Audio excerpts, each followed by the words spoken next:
Today we're going to walk through all the things you need to do once you get the gold card. Not doing some of these can cause stress or cost you very real money, so you can think of this as a checklist to make sure that you cover all your bases. Towards the middle, we'll do an unboxing of the new white gold card. Big favor before we dive into everything is to give this a thumbs up to help with the algorithm. If you know anyone else that might benefit, then share this a thumb. Step 1, and probably the most important one, is enrolling in benefits. Log into your account or use the Amex app, go to your benefits tab, and enroll. So for example, right now I'm not enrolled for Resy or Dunkin's, and the button is still there. Once you click in, they're going to have a separate page to tell you about the benefits, and at the bottom of the page, you check it off and press enroll. Once you do it, you're going to get a confirmation screen, and enrollment can take up to 24 hours. If you don't go through the flow for each of the benefits, you're just not going to get the credits. You can confirm that it's been done by going to the page again, and they'll have an enroll check mark, and the button won't be there. Do this for all the credits, and I think the one exception might be Uber Cash, but I'd still double check.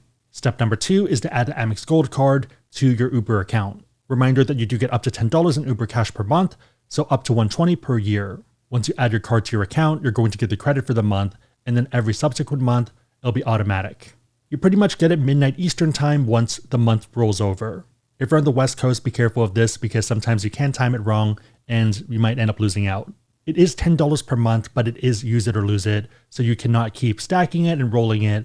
It does expire every month. If you do have multiple credits or if you buy some as well, then you're going to see a breakdown within the Uber app. So for example, here I have about $12 that was purchased, about $45 from the platinum cards, and about $1.43 left from the gold card.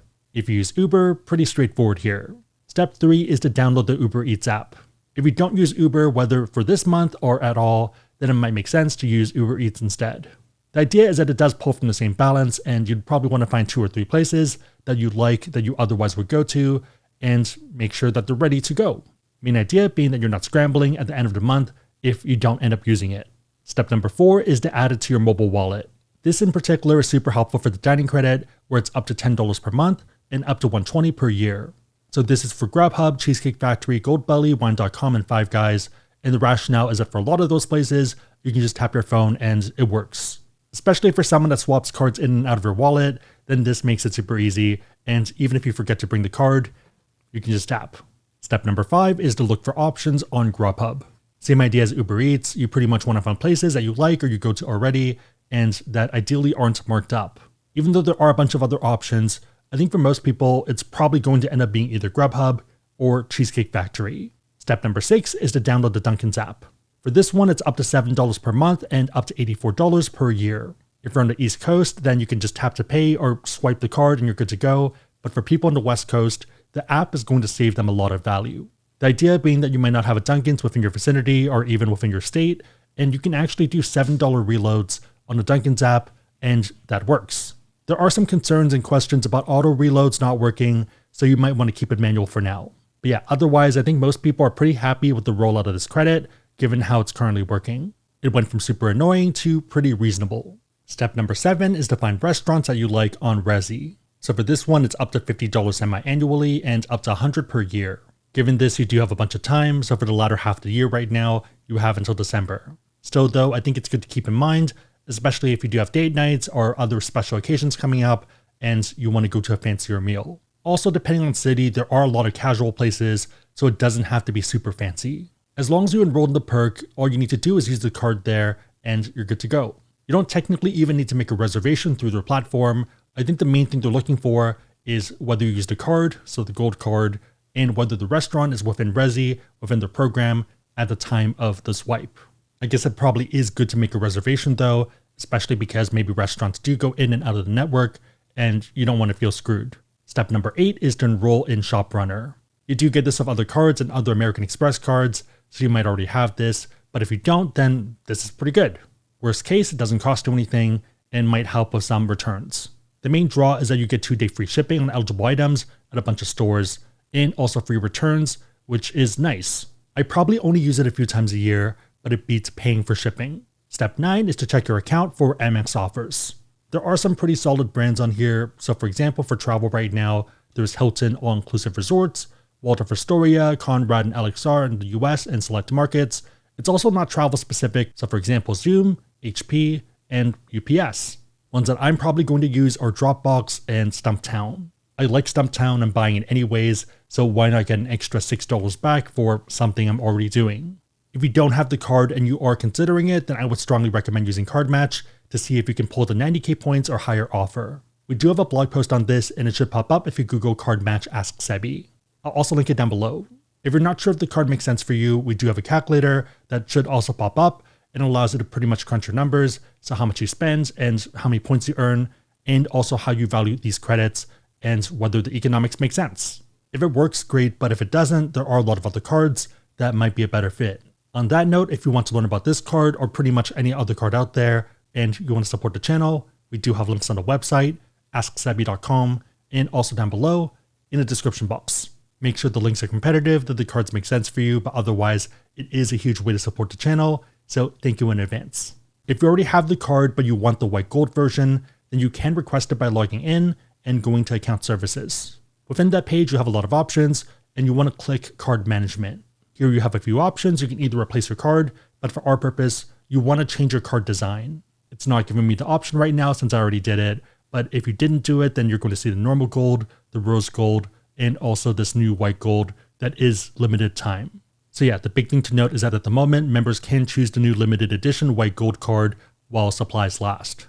They might end up bringing this back in the future, but who really knows? If you already have the gold, whether the normal or the rose gold, I'd probably still request the white gold anyways, even if just to collect. The idea being that you can still use your old card, and generally that's fine, and even if you don't like the white gold, you can always swap back to those other cards. They're not charging you for this, shipping's free, so it kind of works out. If you're a time traveler and they don't bring it back, then you're out of luck. With that, let's get to the unboxing. Since we did do an upgrade, it just comes in a FedEx envelope. Inside, we have an envelope. Pretty standard for the most part.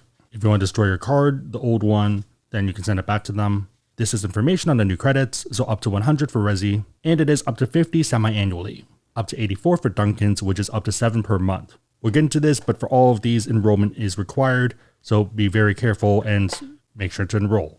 Back is a bunch of terms, and then top is actually pretty convenient because it is a QR code in order to enroll. Here is the QR code if you want to pause and scan. If you already had the card and you're asking for a color change, it is going to be sent as a replacement card.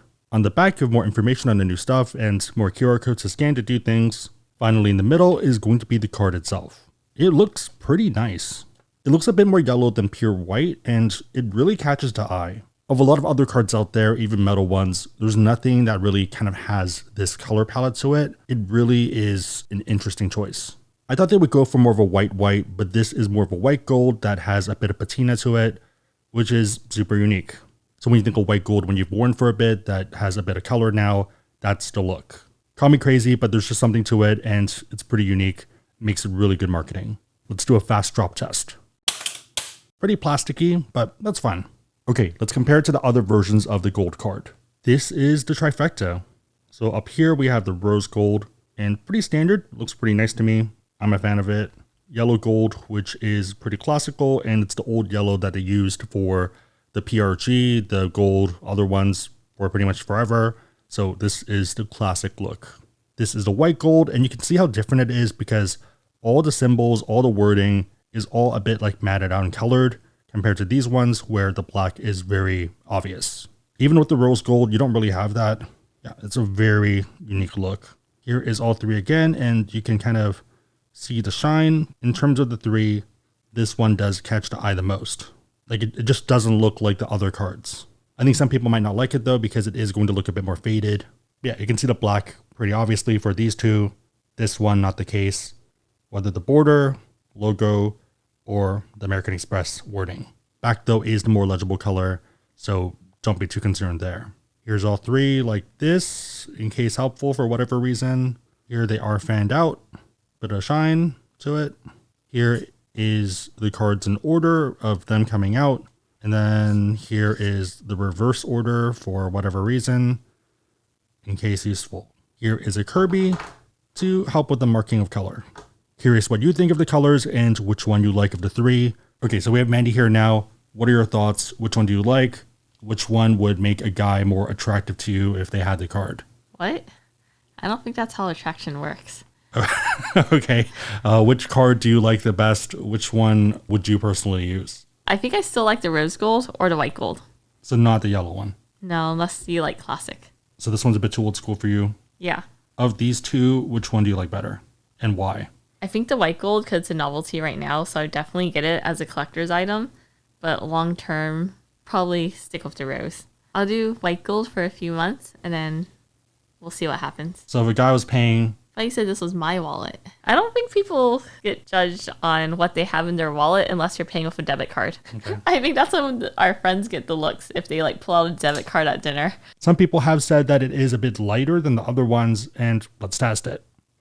The rose gold is 15 grams. Yellow gold is also 15. Lastly, we have the white gold, and that one is also 15. All three of these together should be 45, and let's see if that works.